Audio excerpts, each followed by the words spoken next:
Hello Gemini, Sun, Moon, Rising, and Venus signs. Kamusta kayo? Sana po ay nasa mabuti kayong kalagayan. Welcome back po sa Star Tarot. Kung bago kayo rito, welcome din kayo. Thank you sa inyong support. I truly appreciate it. God bless you all. Gemini, pauna mensahe ninyo, dog barking, advice from a friend. Ayan. So siguro, nakikita ng inyong kaibigan na kailangan ninyo ng advice. So even if it is unsolicited, binibigay ninyo sa inyo yan no, ng isang kaibigan. You have the energy of the ladder climbing towards success. Napakaganda nito, Gemini, kasi paakyat na kayo sa inyong tagumpay. Nalalapit na ang pag-come to fruition na kung ano man ang inyong pinaghihirapan, pinagtsatsagaan at pinagsisikapan dito, no? Papunta na kayo sa pagtatagumpay ng kung ano man ang mga binabalak ninyo. We have flute, disappointment in a friend or lover. Ayan. So, siguro, it's either sa kaibigan ninyo to na disappointment na to or sa person ninyo, no? So, whatever that is, maaring si advice from a friend could be related to this, no? Maaring isa din itong yung close friend ninyo to, no? Maaring yun ang mag-advise sa inyo kung paano ninyo ito i-face, no, na sitwasyon. We have marriage. Ayan, ang iba sa inyo dito siguro is getting married, no? Maaring magpapakasal na or maaring yung ano ninyo to, yung person ninyo dito, yung asawa ninyo, siguro ang meron kayong disappointment towards, ano. So we have cat, ayan, a two-faced friend. Ayan, so disappointment in a friend and a two-faced friend. So definitely, you know, that is related, no? Siguro, para sa karamihan sa inyo, maaaring madidiscover ninyo ngayon na meron kayong two-faced friend.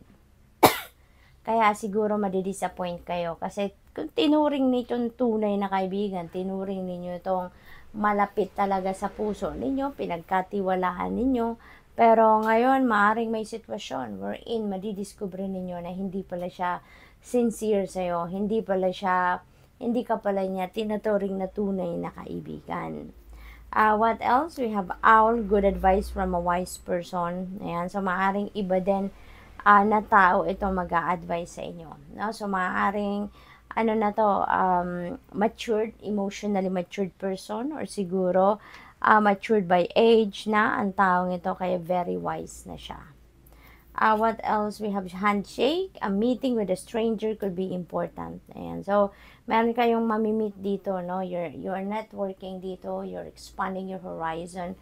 Meron kayong mga bagong taong makikilala sa ngayon. And, siguro, isa dito sa mga makikilala ninyo, ay magkakaroon kayo dito ng another encounter, no? In a different pagkakataon. And that could be an important thing. Four-leaf clover, great good fortune. Napakaswerte ni Gemini, no? Siswertehin kayo ngayon. Hindi lang pati ito good fortune, but this is great fortune na parating sa inyo. So, this is really beautiful. Yung swerte na to, hindi lang ito, ibig sabihin na sa pera lang itong swerte. Definitely, siswertehin din kayo sa pera, but maaari din swertehin kayo sa iba't ibang transactions ninyo, swertehin kayo sa iba't ibang parte ng buhay ninyo. We have wedge, someone is trying to come between you and a friend or something you want. Ayan. So, siguro, no? Meron dito mga nag-iepal. Maaring ito, si two-faced friend, no? Ito yung sumasabotahe sa inyo sa ngayon. Or maaring nagtatry na isabotage ka. Wishbone, a wish is granted. So, you're very lucky talaga kasi meron ka ding wish na magka-come to fruition na sa ngayon. So, divine timing has come sa kung ano man itong hinihingi ninyo sa universe, ibibigay na sa inyo. So, that's really beautiful. We have bat. Ayan, take care. Enemies are working against you. Ayan. So, maaaring ito yun, si two-faced friend. Siguro sobrang inggit na inggit yan sa inyo.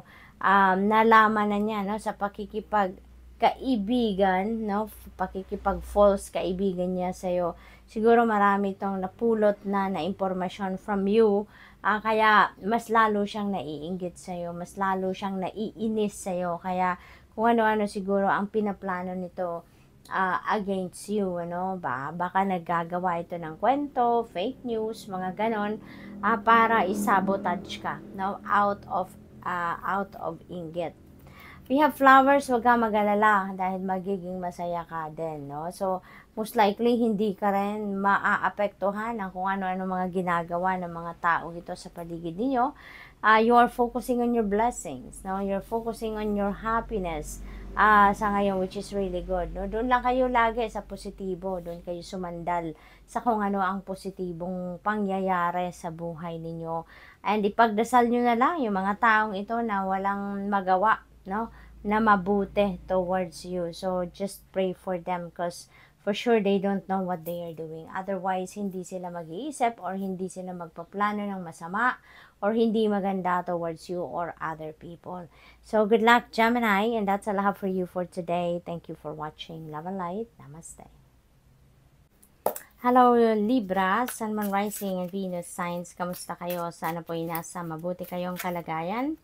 Welcome back po sa Star Tarot. Kung bago kayo rito, welcome din kayo. Thank you sa inyong support. I truly appreciate it. God bless you all. Paunang mensahe ni Libra ay tortoise. Slowly but surely getting ahead. Ayan. So, ganon ang approach ni Libra sa ngayon. Mabagal, malumanay, pero at least siguradong umuusad, siguradong umaandar, no? Kung ano man yung mga plano ninyo or kung ano man yung mga ideas na ginagawan ninyo ngayon ng paraan para magkaroon ng progress. So, what else? We have horseshoe. Good luck. Napakaganda. Swerte kayo sa ngayon. No? Mababalot kayo ngayon ng swerte, Libra. So, talagang magpursige. No? Continue to pursue whatever it is that you want to pursue. Continue to focus on whatever it is that you want to focus on sa ngayon. Kasi habang ang good luck ay nasa inyong horizon. Disappointment in some affair. Ayan. So, maaaring merong, natural yun no? Nasa bawat journey natin, hindi naman lahat perfecto. No? Yung journey natin, paminsan talaga, there are some point na dadating tayo doon sa pagkakataon na merong mga disappointment, merong mga humps and bumps, merong mga obstacles, no? At normal yun, parte yun ng journey, parte yun ng buhay. Kaya, wag lang kayong papaapekto, wag kayong malulungkot, wag kayong mag-give in, no, sa kung ano mang negatibong mararamdaman ninyo dito, disappointment, no? Kasi malalagpasan at malalagpasan din ninyo yan. So, instead of dwelling on what happened, no, isip na lang tayo, mag-focus tayo sa kung ano magagawa natin para maayos natin ito, no, or para mag-improve ang ating sitwasyon. We have psychic ability, trust your intuition because you are divinely guided. Tinutulungan kayo ng Divine Universe, binibigyan kayo ng gabay, intuitive messages para makatulong sa inyo kung paano ninyo masusolusyonan ng problema yan, paano kayo makakalabas sa disappointment energy na yan, no? We have bow, you are highly thought of, meron nag-iisip sa inyo dito, meron nakakaalala, something like that, no? Malalaman din ninyo naman yan, mararamdaman ninyo yan, kasi for sure, maaaring mahal ninyo sa buhay yan, person ninyo, or kaibigan, kaya siguro, lagi ka din itong iniisip, and telepathy ka nito, ng taong ito, kaya you'd be able to know din kung sino to, no? We have axe forces working against you, ayan, kaya, wag lang kayong mag-alala. Alright? Wag kayong mag-alala. You're divinely guided, kaya kailangan ninyo talaga na laging pakinggan at sundin kung ano ang bulong sa inyo ng inyong intuition. Okay? So that you will be guided accordingly. Ma-figure out din ninyo kung ano ang nararapat ninyong gawin dito sa mga taong ito. But focus on yourself, focus on what you are doing, at ipagdasal ninyo yung mga taong ito because for sure, they don't know what they are doing, no? Kasi alam naman nilang masama, 'di ba? Ang nag-iisip ng mga bagay-bagay towards other people. So we have career. Maaaring yung disappointment na yan, maybe that is related to your career. Siguro meron kayong mga ginagawa or hinahabol or siguro promotion din, ano, dito or other career opportunity ang siguro nag-fail kayo or siguro hindi nag-come to fruition or hindi ninyo napagtagumpayan. Kaya siguro disappointed kayo. What else? We have facts, shrewdness, and resourcefulness, especially in business. So, kung nag-negosyo naman kayo, siguro ito yung missing piece ninyo, no? Para kayo ay magtagumpay na. Yung shrewdness and resourcefulness, no? Siguro yun ang kailangan ninyong gawin, yun ang kailangan i-practice din ninyo sa inyong pagnenegosyo. 10, temporary situation. Ayan. So, lahat naman, temporary, diba, Libra? Wala namang permanente sa mundo. Everything changes. Everything is temporary. Kaya kung ano man tong temporary situation na to, rest assured, no, na bubuti at bubuti din yan. Mababago at mababago din yan sitwasyon ninyo. What else? We have success. Ayan, magtatagumpay kayo. Meron kayong good luck sa ngayon na energy at meron kayong success. Kaya most likely talaga, magiging maswerte din kayo sa ngayon. Maaaring makamit na ninyo ngayon kung ano man yung pinagsisikapan ninyo, whether that is related to money, career, or business. We have pain, time to get out of a situation. Ayan. So, maaaring yung mga disappointment na yan, maaaring yan ang magtutulak din sa inyo para umalis ka or iwanan mo kung ano man ang sitwasyon na yan na for sure, hindi na yan para sa'yo. Hindi na yan, hindi ka na dyan masaya, hindi ka contented na dyan, wala, hindi na nagsusupport yan ng soul's growth ninyo or hindi na yan hindi na yan serve ng inyong highest good. Kaya it is time for you to get out of that situation. We have both increase your efforts if you want to achieve your goal. Ayan. So, napakagandang reminder din ito para sa inyo. So, talaga, di ba, kailangan natin pagtrabahuan, kailangan natin pagsikapan, we need to persevere, di ba? If we want to succeed, if we want to reach our goals, if we want to manifest kung ano man yung mga heart desires natin, we really need to work on it. We really need to work harder para makuha natin ang mga yon, diba? So, good luck. That's all I have for you for today. Thank you for watching Love and Light. Namaste. Hello, Aquarius, Sun, Moon, Rising, and Venus signs. Kamusta kayo? Sana po nasa mabuti kayong kalagayan. Welcome back po sa Star Tarot. Kung bago kayo rito, welcome din kayo. Thank you sa inyong support. I truly appreciate it. God bless you all. Pauna mensahe ninyo, Aquarius, no? This is the energy of the axe forces working against you. Siguro, meron kayo ditong mga posibleng pamilya, family situation ito or siguro trabaho, no? Siguro maraming mga hindi kayo pagkakaintindihan, no? With a group of people or with another person or siguro rivalry ito, competition sa trabaho, sa posisyon, maaaring gano'n ang ganap. Kaya, siguro naiinis sila sa'yo, nagagalit sila sa'yo, because, diba, kadalasan kapag merong naiinis sa'yo, merong naiinggit sa'yo, yung gano'n, because you have what they want, no? Maaaring gano'n ang sitwasyon. Nandiyan sa'yo kung ano yung gusto nila para sa sarili nila. Kaya, siguro gumagawa sila ngayon ng mga moves or nagdi-discard sila on how they're going to intimidate you or on how to take you down. Kaya magdasal kayo, no, Aquarius?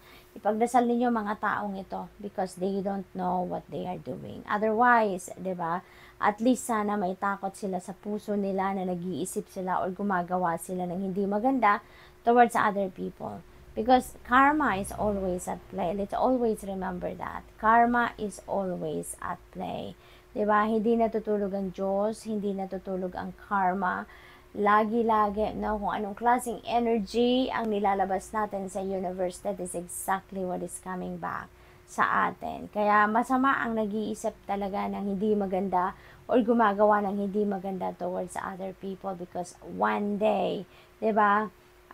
Sisingilin din tayo ng karma. Kaya ipagdasal nyo na lang ang mga taong ito because they don't know what they are doing. Okay? And always pray for your safety as well. We have here good news coming in, Aquarius. May parating na magagandang balita, which is really good. Kaya siguro mas lalo nang gagalaiti ang mga taong ito sa paligid ninyo, no? What else? We have Ant. Kaya naiinggit sila. Kasi meron kayong achievement, meron kayong tagumpay na makakamit sa ngayon, and that could be related to work, that could be related to your career, diba? Or siguro meron kayong bagong trabaho, meron kayong bagong role, bagong posisyon sa trabaho. Successfully overcoming problems, which is really good. Ayan, successfully overcoming a problem. So, maaaring ito yung problema ninyo, or it could be something else, at maganda kasi mapagtatagumpayan nyo na. Makahanapan nyo na ng solusyon yan, magkakaayos na kung tao man yan, ano? So, maaaring maayos mo na ito. We have July, napaka-vibrant ng energy na nilalabas ng card na to. And July ay tapos na. So, maybe there are plans dito na ginagawa kayo para sa July next year. So, good luck po.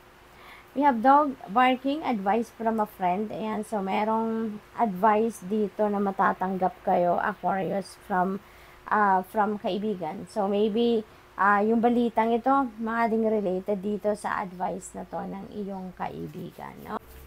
So what else for Aquarius? We have pineapple, reconciliation. Ayan, so merong pagbabate, merong pagkakaayos, which is really good. Maaari din, ano, na kung sino ng mga to, no, na nagbabalak or gumagawa ng hindi maganda towards you, maaring sila yung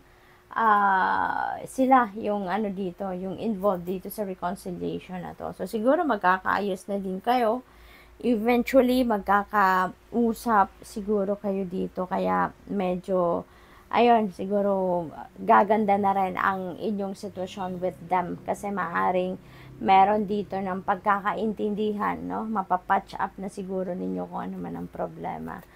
We have target, a goal-oriented person. Ayan. So, maaaring merong someone dito na goal-oriented person that you're going to be dealing with around this time.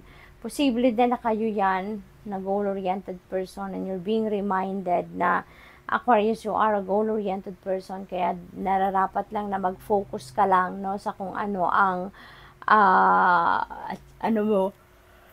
mga plano ninyo, mga ideas ninyo, focus on what you are doing or focus kayo sa work. We have fire, strong emotion, yung passionate love or hate. So, love or hate ang nararamdaman ng iba sa inyo dito. With this card, no, nasa taas niya, so maaaring hate na din ang nararamdaman ninyo or hate ang nararamdaman ng mga taong ito towards you, no? What else? We have heart, ayan, love, deep affection, and caring. Ayan. So, siguro kayo to na very loving, very caring. Kaya din siguro isa yan sa nakakapagpa-intimidate ng iba, nakaka-cause ng discomfort sa iba. Kasi siguro walang masamang tinapay sa inyo. Diba? Maaring you really have a very soft and kind heart. Kaya naiinggit sa iyo ang maraming tao kasi hindi nila malaman kung paano ninyo na ma-manage ang mga sitwasyon na kahit alam ninyong may galit sa inyo, alam ninyong may inggit sa inyo, alam ninyong may mga taong gumagawa ng hindi maganda or iniisipan kayo ng hindi maganda, maaaring hindi pa rin kayo nagagalit sa kanila, 'di ba? Kaya lalo silang nanggagalaite, no? Kasi maaaring hindi kayo naaapektuhan. What else? We have seahorse, family matters. Ayan, so siguro din, busy kayo ngayon, ano, maaari sigurong marami kayong inaasikaso sa pamilya, related sa pamilya. Posible din ang reconciliation na to is with other family members, no? Siguro, yung mga naiinggit sa iyo din or mga gumagawa ng fake news or kung ano-anong mga kwento against you siguro is also posibleng kapamilya ninyo din yan at siguro ito yung inaayos ninyo sa ngayon para magkabati-bati na kayo, no? What else? We have dark woman. Yan. So you may be dealing with a dark woman. Ito si dark woman, this is someone with dark complexion, no? Or hair. So, that could be anyone. Maaaring kapamilya ninyo yan, katrabaho, kaibigan, no? So, good luck and that's all I have for you for today. Thank you for watching. Love and light. Namaste.